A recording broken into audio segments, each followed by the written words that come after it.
Hello, everyone, and welcome to yet again another episode of the NordCast. It is Wednesday, November 1st, 2023. I think it's episode 39. I'm 39, forgetting right 39, now. 39. All right, cool. I am your host, Nordic, here, feeling like complete garbage. I got a flu shot. I peed myself in my sleep, which was fun. And, I got to see my varsity team win. And I'm also joined here with Carter. How we doing, Carter? We're doing good. The vibes are high, my knee is fucked, and that is all I have to say. Sounds about right.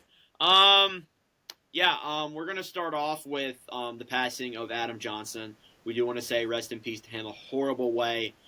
He took a skate blade to the neck and didn't die on the ice. But he died of the repercussions of that a few hours later. So I want to ask this question, Carter. Do you think that the NHL should implement neck protectors into the league? Because the WHL recently they just made it mandatory, and it looks like the people within the league are pushing for it to happen as well. So what do you Yeah. think? I know that the Europe League that Adam Johnson was in, mandates it for the upcoming season, or maybe they put it in right away, but I know that they are pushing for that. I think that it's better to be safe than sorry. Like, that can happen Yeah, at any I point agree. in any time. There was a player, when the Jets kind of first came back, I think his name was Zach Redmond. In practice, he got like a skate to the back of the leg and completely cut his leg. Like, these are like skate blades are very dangerous to have, and just having that protection anywhere, even if you don't think it can get you there, like you still want to have it. Like, guys wear cut resistant wrist guards here now. Like we saw what happened with Evander Kane last year, where he got the skate and cut him on the wrist. Like, these are things that can happen at any point in time. It's a fast game out there, so I think that using protection wherever you can is something that needs to be shown, and I think it's a great idea if the NHL pushes for it. Yeah, I agree. And I also forgot to mention too, Jack is not here because he's sick. Almost Mm. forgot about Jack. That's my bad. But anyways, look, it's rare. It's a rare situation. It doesn't happen often. I'm not trying to downplay it at all, but it doesn't happen often. It doesn't. But that doesn't mean we shouldn't take the precautions to do it because you are taking a risk by not wearing it. I mean, it may be rare, but it's extremely possible for it to happen. So definitely, for Johnson, you want to. I think they should implement them.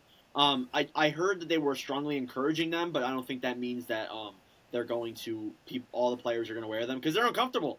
And I understand that, but something is that someone commented on my TikTok and when I made a video on it and said, you know what else is uncomfortable? Dying. So yeah, that's definitely an argument there. And again, it's rare, but it's a risk you really shouldn't take, especially if you can just get a neck protector that easily. So that's what I think.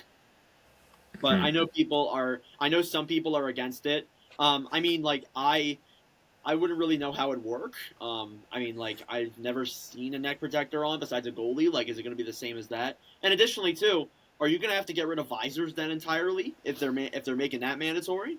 Because it really doesn't make a lot of sense for your neck to be covered up, for your eyes to be covered up, but not your mouth. It's really strange for me, and I think that the NHL is going to have a lot of things to find out here if they do end up pushing for this, and I think they will. I think eventually they're going to cave in and say, yeah, we need to get rid of it. We need to apply it to everyone, but as of right now, it's not entirely too sure. So Yeah, I think one argument that I kind of find, like, it's not stupid. Like, I completely understand, but the whole, like, uncomfortable part of it, like, you don't have to wear those big bulky neck guards. Like, if you just wear the cut resistant ones that are like compression around there, like, that helps a lot more than nothing at all. yeah, So it goes to show that this is the most dangerous game on earth. No yeah, question. like Patrick Line, he wears a turtleneck, like, to, Yeah, like, he does actually. protect You're his right. neck and everything. Like, Paul Byron, I'm pretty sure, wore one as well. But, I think like, he did too. Yeah, you're right. yeah, like, there's guys in the NHL who've worn neck protectors before, and it's nothing new to the NHL at all. But I think it's something that they got to take into account, and something that they got to have meetings about ASAP, because like this could happen at any point in time. Yeah, I agree. I think the NHL needs to do something about it. Again, to wrap things up, rest in peace to Adam Johnson. I hope that his family's doing okay. And I also want to address Matt Petgrave. You really shouldn't be hating on him. I'm going to be honest. I don't know how Carter feels about it, but you really shouldn't be hating on the guy because it didn't look intentional to me. Like I think he was going for like a regular hit, and then one of the teammates got in the way, and he like lost his balance. His skate went up in the air, and I'm not trying to say it was like it was like the perfect like like swing, but like it kind of was like it was so perfect. It's like unfortunate if you get what I'm saying. I'm not trying to like make it sound like it's good. It was like insane how like those events occurred. And I want to mention this too. Adam Johnson literally walked to the bench.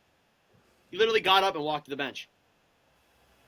Just saying. Yeah. Like, and I don't want to go and like target other sports, but like the NFL, you have players getting walked off after they get a cramp and all that. The NBA is probably way worse as well. But the NHL, no, you take a skate to the throat, you literally just walk off the ice. That's what has happened. It's happened a few times before to Richard Zednick, who is not a well-known player, but it did happen to him.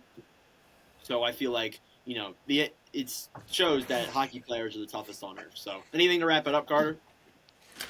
I don't really have a whole heck of a lot, but I don't have much to comment on that entire thing because I never watched the video at all because I decided that I don't want to not sleep for the rest of my life, and yeah, I've heard from like numerous people who have seen it that it's not a good video to watch. So Yeah, it's very gruesome.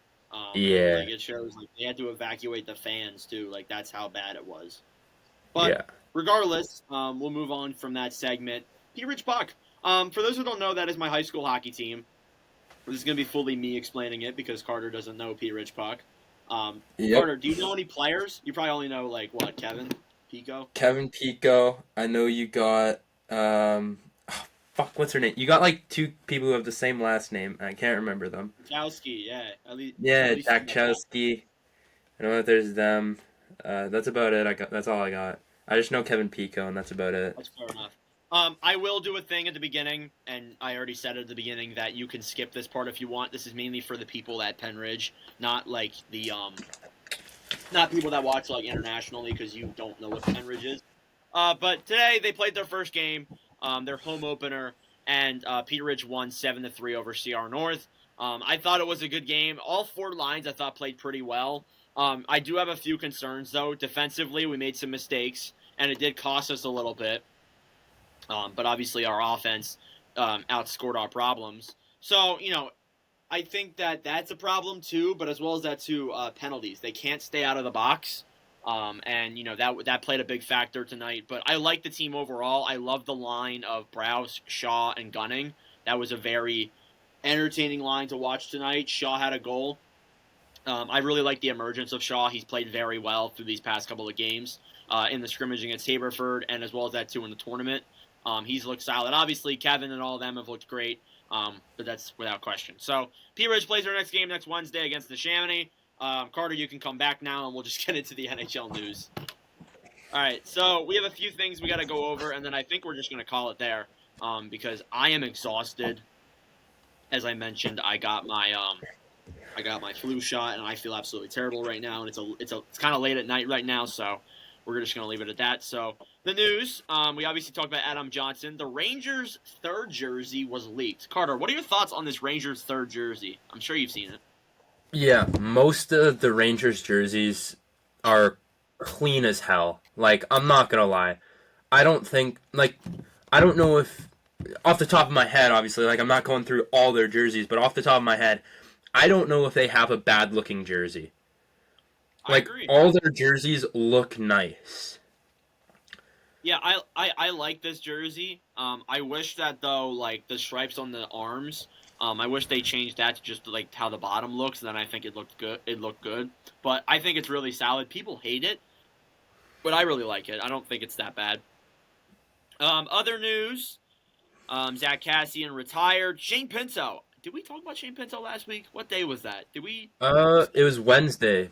I can't remember if we did. We might not have. We did. We made a video. We did. You're right because we recorded on Wednesday.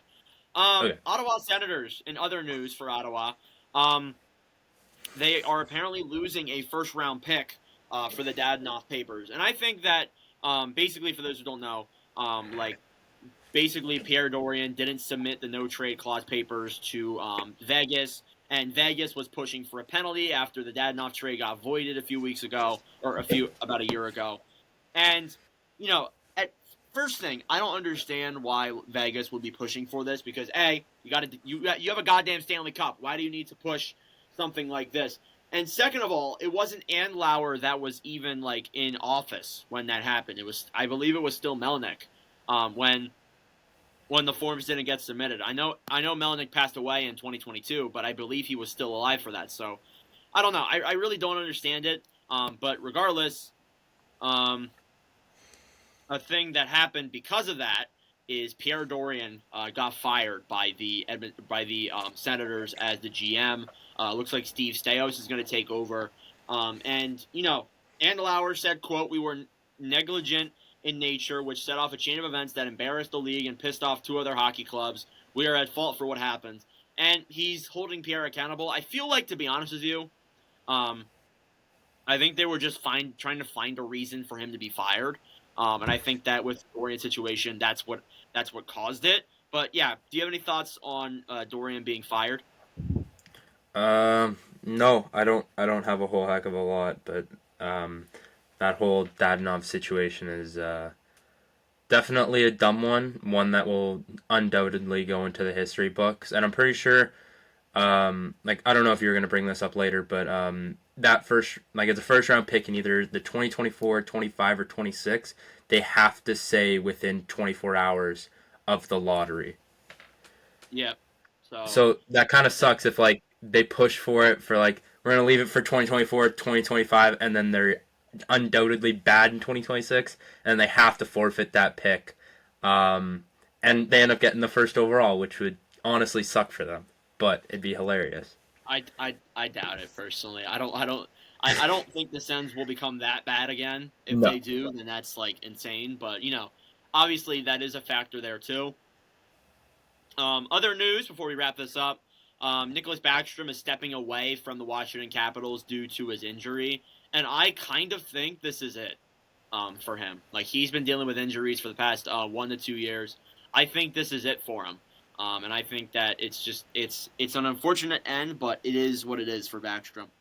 Charlie McAvoy was suspended 4 games for an illegal check to the head on Ekman Larson. If you've seen the clip, you would know that 4 games is the right suspension. Some people were saying more. Some people were saying that they should be at least 5 games, which is insane.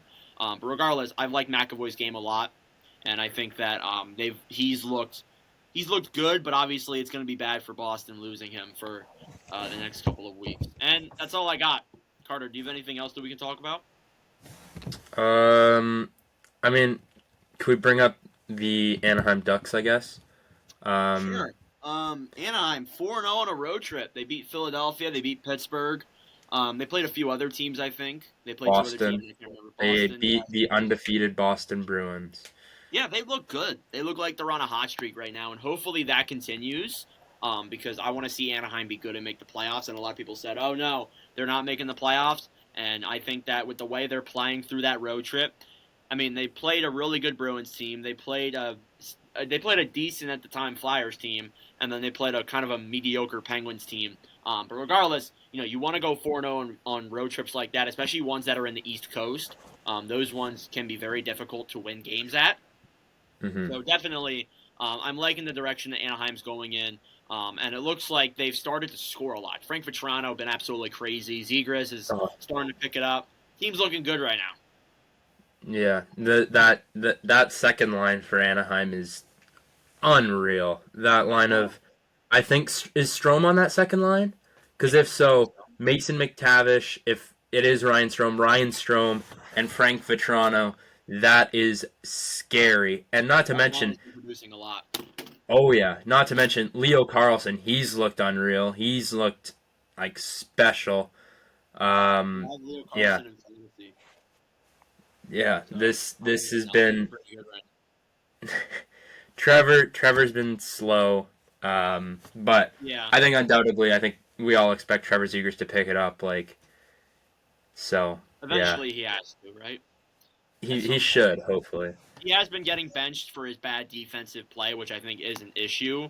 But Hmm. hopefully through the next couple of games he'll pick it up and start playing really well. Hmm. Do you have anything else? Anything else we can talk about? Jack Hughes, Yeah, Jack Hughes. 18 points or like 20 points in like a 18 little less than points 10 through games. 8 games. I know Jesus he's looked Christ. hot. And I've seen a lot of people say early on that he could be like a Hart candidate, and he really very well could be with McDavid injured. I do think that that's a possibility. I know McDavid played in the Heritage Classic. I'm not sure if the Whalers have played since then, but regardless, he's looked good as well. Speaking of which, Troy Terry just scored for Anaheim, 1-0 up on Arizona. I hope they do well, honestly. But yeah, Jack Hughes Yeah. looking good. You got anything else? Um, I don't know. I'm trying to think of stuff, but Wall, the goalie for the rookie out of Toronto, he has been unreal. Yeah, Joseph Wall. I've Other liked. other than last night, but besides that, he has been unreal. Yeah, I've liked Wall a lot. He's played well. Last night wasn't even really his fault either. I watched the game. He looked very solid, and I'm hoping that Mm. he can continue that for sure because I've always liked Wall. He's always played well in the playoffs. He's always played well in every game he's played. There were some Leaf fans that were talking to me saying that he's never had a bad game, which is pretty surreal for a goalie like him for sure. You got anything else? Probably the shortest episode of all time. I Yeah, know. we're gonna wrap it up 17 here. more. Yeah, we're gonna wrap it up here. Probably one of the shorter episodes. We'll definitely have a longer one next week, but I am so tired. I cannot Yeah. wait to land that bed next to me. So de- definitely Oh, can't really? wait for that. But anyways, thank you all for watching. If you enjoyed, make sure to leave a like. Hit that subscribe button down below. I greatly appreciate it. Give us a good review. But shortest episode ever probably. But regardless, thank you all for watching, and we'll see you guys in the next video. Adios.